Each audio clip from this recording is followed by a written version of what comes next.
Welcome to the reading of the Sabbath School lesson for the second quarter of 2022.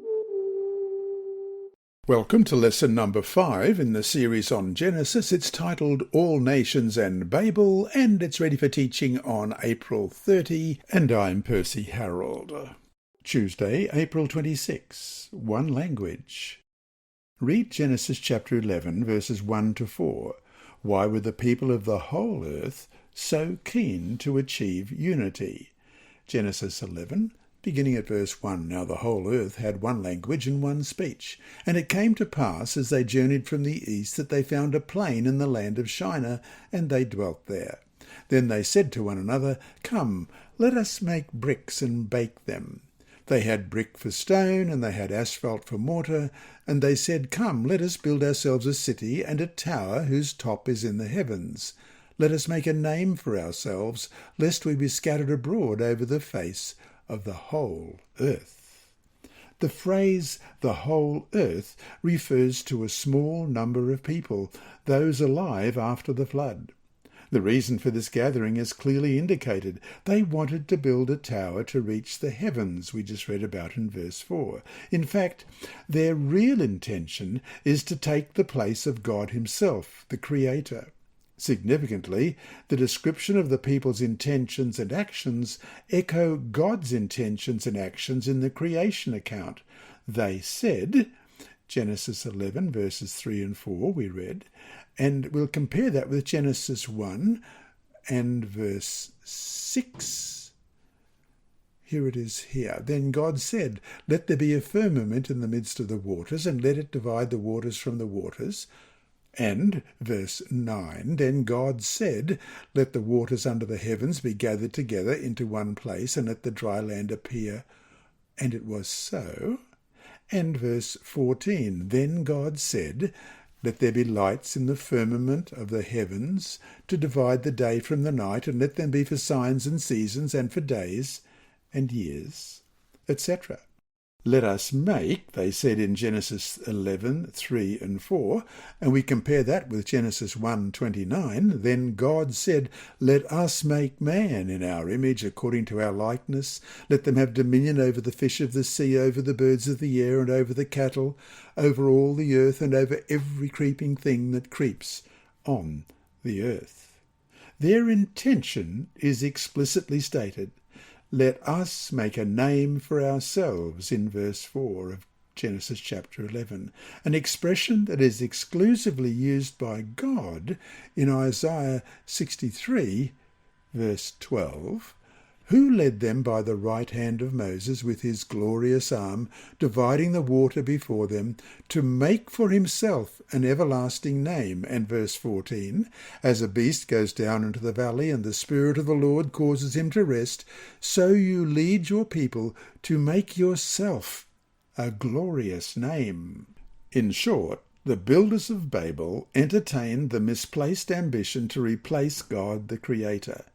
We know who inspired that, don't we? Isaiah 14 verse 14, I will ascend above the heights of the clouds. I will be like the Most High. The memory of the flood surely must have played a role in their project. They built a high tower in order to survive another flood, were another to come, despite God's promise. The memory of the flood has been preserved in Babylonian tradition, albeit distorted, in connection with the construction of the city of Babel or Babylon. This upward effort to reach heaven and usurp God will indeed characterize the spirit of Babylon. This is why the story of the Tower of Babel is such an important motif in the book of Daniel as well.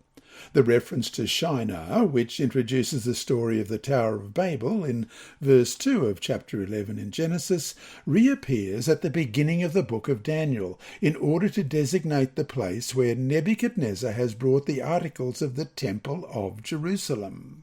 We read in Daniel chapter 1 verse 2, And the Lord gave Jehoiakim king of Judah into his hand, with some of the articles of the house of God, which he carried into the land of Shinar to the house of his God, and he brought the articles into the treasure house of his God. Among many other passages of the book, The episode of Nebuchadnezzar's erecting the golden statue, probably on the same place in the same plain, is the most illustrative of this frame of mind.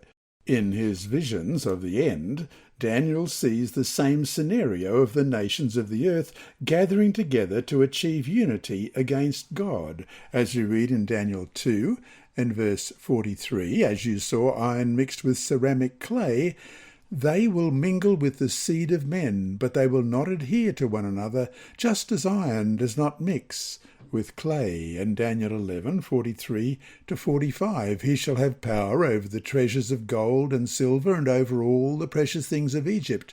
Also the Libyans and Ethiopians shall follow at his heels. But news from the east and the north shall trouble him. Therefore he shall go out with great fury to destroy and annihilate many. And he shall plant the tents of his palace between the seas and the glorious holy mountain.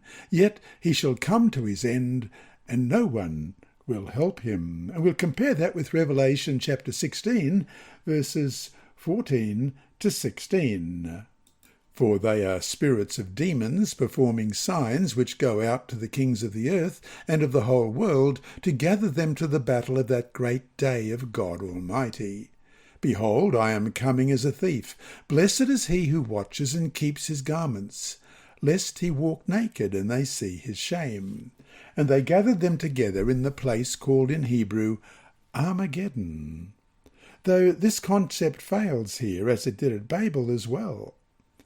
And so to finish today, a famous secular French writer in the past century said the great purpose of humanity was to try to be God. What is it about us, starting with Eve in Eden in Genesis 3 verse 5, "For God knows that in the day you eat of it, your eyes will be opened and you will be like God, knowing good and evil," that gets drawn into This lesson was read by Dr. Percy Harrold for Christian Services for the Blind.